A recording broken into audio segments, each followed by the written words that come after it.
all stand for the prayer. In the name of the Father, the Son, and the Holy Spirit. Amen. Okay, good afternoon, grade 3 Ayungin. Good afternoon, teacher. Okay, before you sit down, kindly pick up the pieces of paper and arrange your chairs properly.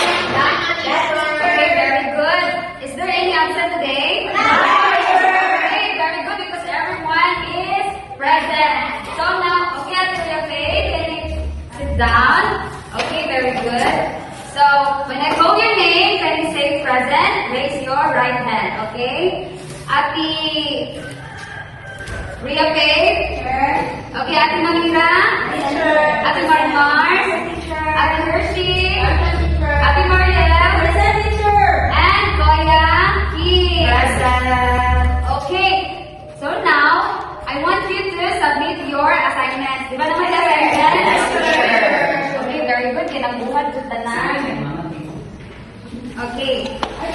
Before we will have our activity as our introduction, so I want you to review our last discussion. Okay. Who among you here can recall our last discussion? What is it all about? Okay, Ate Marimar, can you stand up?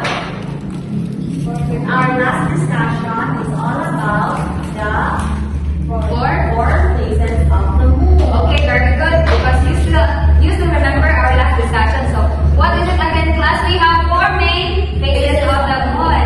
The new moon, Full moon, first quarter, and last quarter. Okay, very good. Now, to begin our discussion, we will first have an activity. So, for our first activity, can you read the instruction?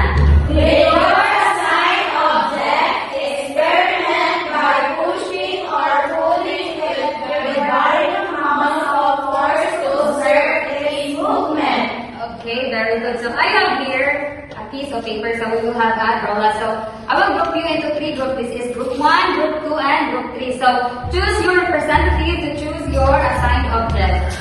Okay, come here in front.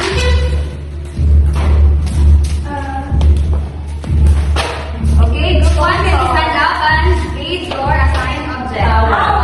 Okay, towel. Group 1 will get a towel. Okay, group 2.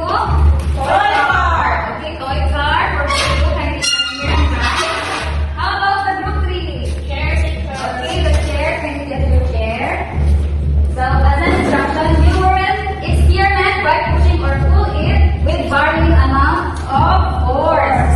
So now I will give you a sheet of paper for you to record your observation. So this is for group 1, this is the group 2, and group 3. Okay? Just observe, okay? So any answers are valid. So are you all done, class? Yes, teacher. How about? Okay, may I call on the group 1 to come here? Okay, can you tell me your observations by experimenting, pushing or pulling with varying amount of force? Okay, what Kung is it? i-pull, sure ka ito.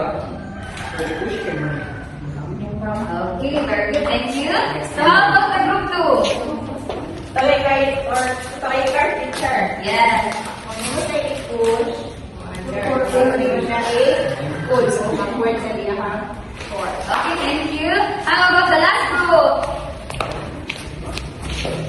Ang one teacher kay chair. Dayo. Ang chair teacher kay at siya i-push dayo. Kaan siya gamay ko i-pull. Okay, very good. Observant kayo ang tanan groups, no? So now, I think you have already an idea what will be our new topic for today. So anyone who has an idea? Force teacher. Okay, very good. Anyone? Pull and push teacher. Okay, very good. All of your answers are related to our next topic for today. So now, we will talk about, can you read? Force and motion. Understanding speed. Okay, for this lesson, we will have, can you read our objectives? So this is our objectives. Can you read? At the end of the lesson, the students are expected to understand the relationship between force and motion, demonstrate how varying amounts of force can affect the speed of an object in motion. So for us to achieve this objective,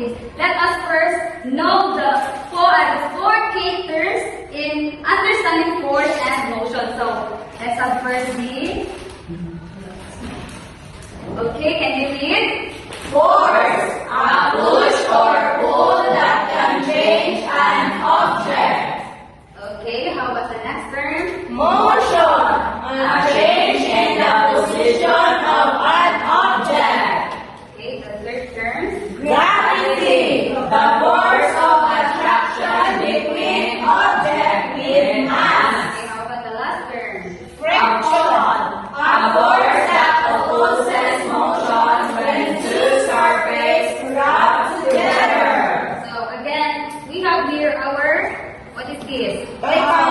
So, if I will put here in the front, so, what do you think that, ano, sa itong buhaton para move ang toy car? I-push! Okay, anyone? Can we push the toy car? Okay, atin ang mirang. Okay, may I ask Ate Namira? So, Ate Namira, why do you think na nag-move ang toy car? Kung saan minundan? Kay Kwan ang teacher. Gamitan nito sa o? Force. Okay, very good. Gamitan ni Ate Namira o force. So now, gamitan mo ni Ate Namira ang toy car o force. So, move siya to other side or other direction. So, mo na itong gitawag na motion. Ang force we apply, then it transfers sa other part, na siya ang motion, a change in position. So now, the gravity. So ang gravity mo, hinundan ka, no? Remain ang toy car. So, next is friction. So, can I borrow your towel? Okay. So, for example, we have here this example. We have a rough ground or like mga lubak-lubak. So, for example, ang car, ning travel, normal ba ang iyahang? Direct ba siya o? So, mga na siya ang friction, a force that opposes motion when two surfaces rub together. So, anyone, minsan may makahatag example na makita na or visible ang friction. Unsa man na scenario? Anyone? Kasi makahatag? Nagbato teacher. Okay, kanang mag-anang bato, di ba? Erase. Oh, kanang pag-erase. Okay, very good. So now, I think you understand our discussion. So, I will give you again an activity. So, can you read the activity? Each boat will push their toy car gently and the other will push harder across the 1 meter track. While the rest of the group members time and record the results to determine which push made the car faster and why. Okay, now I will give you a toy card each group. So, and a piece of paper for you to record your answer. Okay, the direction is to push harder and push slower. So, okay, are you done? Yes, teacher! Okay, so may I get the answer sheets of every group? So, in group 1, so which push made the car go faster, slow or fast? Lahang answer is the fast push because it gave more energy. Agree ba mo guys? Yes. Agree mo class? Okay, very good. Next question. Why did one push make the car go faster? Ang ilang answer, a stronger push moves the car quicker. Agree ba ang tanan class? Yes, teacher. So, as I can see, so the same number of answer pare-pares sa ang idea. So, you really understand the discussion. So now, to further understand our discussion, pag yun, so I will show you an example. So, what is this, guys? A mountain. So, what is this? A bicycle. Okay. Now, we will relate our topic in riding a bicycle. So, the first step for us to ride a bicycle. So, my first step, class. Wait that, teacher. Mag-balance, teacher. Mag-balance. Pag-balance pa mo sakay ka sabay. So, ang first na tubuhaton is get into the bicycle. So, kaya siya man, na-remain ang bicycle, for example, na si Ate Maria today, nag-bike, yep, ang balance. So, muna siya ang gravity. Gravity. Ang gravity. Next is start traveling. Yan ang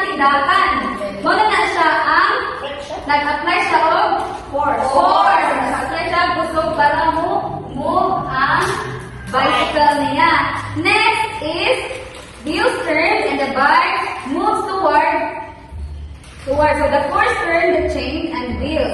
Next is tires grip the road. Friction between the tires and the road helps the bike move forward without slipping. So for example, si Ate Mariel Green. So kung ang friction kahit diretso lang, so kung ang sa friction is diretso, so diretso na kung si Ate Mariel. Pero kung opposite, for example, magkuha na, isusod diri, magsugjod, so sina yung iyang pagdalan. So, nasabtan ba, class? Yes, teacher. Okay, very good. So, do you have any questions? None, Very teacher. good. So, wala na questions. So, now, for us to know that you really understand everything, so we will have a quiz. Are you ready? Yes, teacher. Ready, Kaplana? Wala na, teacher. Okay, kindly get one and pass. So, are you done, class? Yes, teacher. Okay, very good. So kaya wala kang to next meeting, so I will give you an assignment na lang para to advance study sa ating next lesson. So, for our assignment, can you read? Draw one example of force and motion that you use in your daily life. Write a brief explanation of how force is applied to the situation. Okay.